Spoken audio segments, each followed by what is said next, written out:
Bladesmiths, to survive the stormy seas that lie ahead, you'll have to batten down the hatches and use this.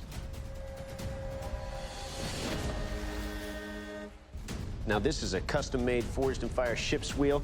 It is constructed of 1095 steel and also some wood pieces.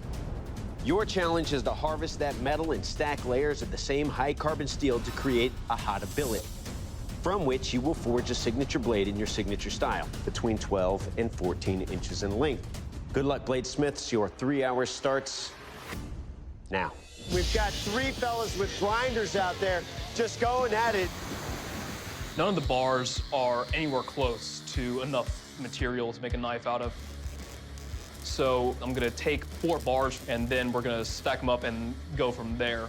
I have to forge on my blade, I have to get that blade ground and heat treated, and hopefully make one that's better than everybody else. I'm choosing to go with 3 layers. I feel like that'll be a solid start. I'm a little worried about Wesley's progress in that she doesn't have a lot of steel. Can you stretch it out? Yeah. Will she stretch it out? That's the big question.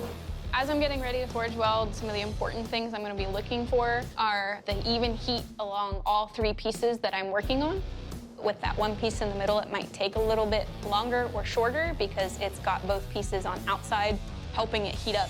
It's very clear how powerful that press can move metal, and my biggest concern is putting stress fractures in this metal. Everything seems to be going well.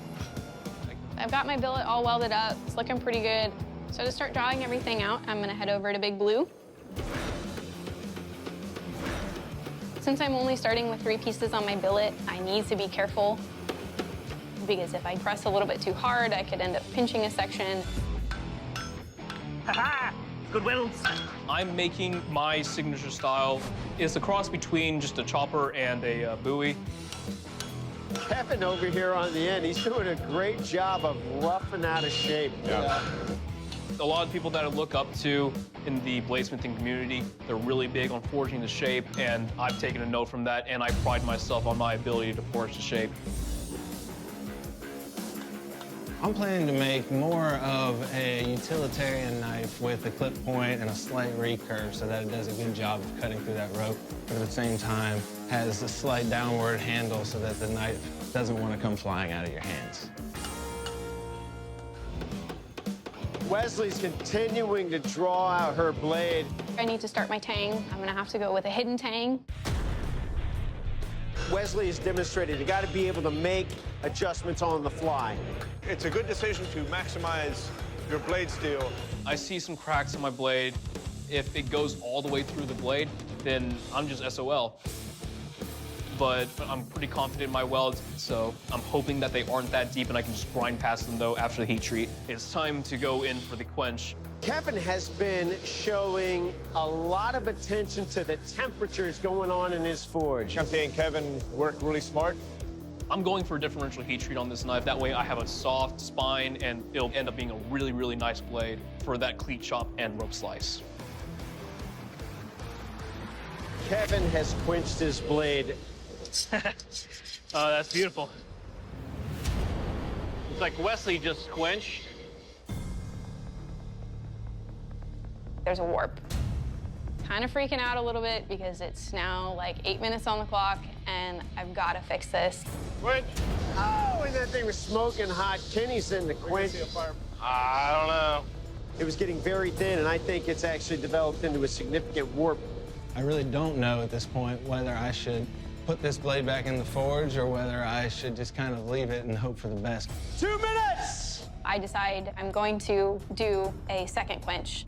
If it comes out warped again, I will most likely be heading home. I'm gonna do it again. He's gonna have to hurry this up. Even though a second quench adds additional stress to the blade, I decide that my best course of action is to go for another quench. It seems much straighter than the first time. I'm just hoping I didn't create any extra stress fractures in this metal. 5, 4, 3, 2, 1. Bladesmith, shut down your machine. Stop what you're doing. This first round of competition is over. Bladesmiths, welcome to the strength test. To test the strength and durability of your edge, as well as the overall construction of your knives, I'll be bashing them into these cleats. Remember, this test is all about what the cleats do to your knives and not what your knives do to the cleats. Kevin, you're up first. You ready? Yeah, I Simon proved it the best I could. All right. Don't know what that means. This cleat shop is daunting. It's a solid metal object. My stomach is just turning. Everything going through my mind is just, please don't break, please don't break, please don't break.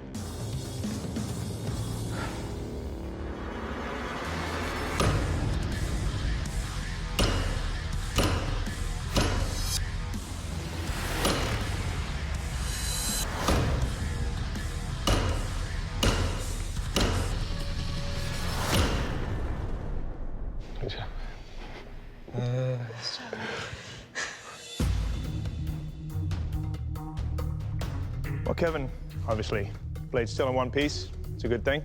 Your edge has some minor glinting. That's it.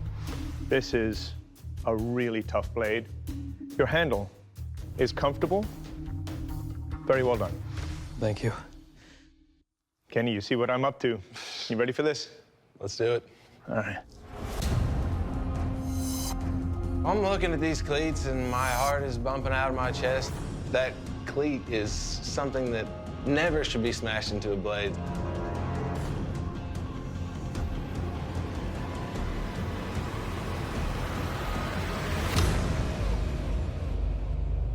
It's stuck in the cleat. I cannot believe it. The whole blade is stuck in the cleat. Damn. Wow.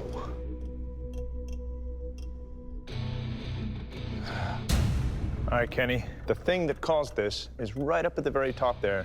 There's a micro crack. I can see it because it's brown. That second quench may have put too much stress into your blade. So it was just waiting to break right at that spot. Kenny, that is one of the most amazing and traumatic strikes against any media we've ever had here in the Forge. You have the distinction of leaving that blade not only in the cleat, but in the wood that supports it underneath. That is cool and terrible at the same time. You're not out of this competition just yet. Now, Wesley, your blade only has to survive one strike against that cleat. Ben? I'm really worried about the construction of my handle just because it was in haste. My heart is somewhere in my nether regions right now. I'm really, really nervous that it's gonna crack. I just have to make it through one strike, just one.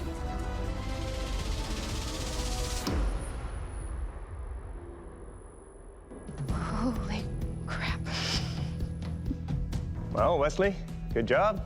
Your blade is in one piece. But Wesley, at the end of the day, a handle break is a failure. If you give me a moment, I'm going to talk to my fellow judges.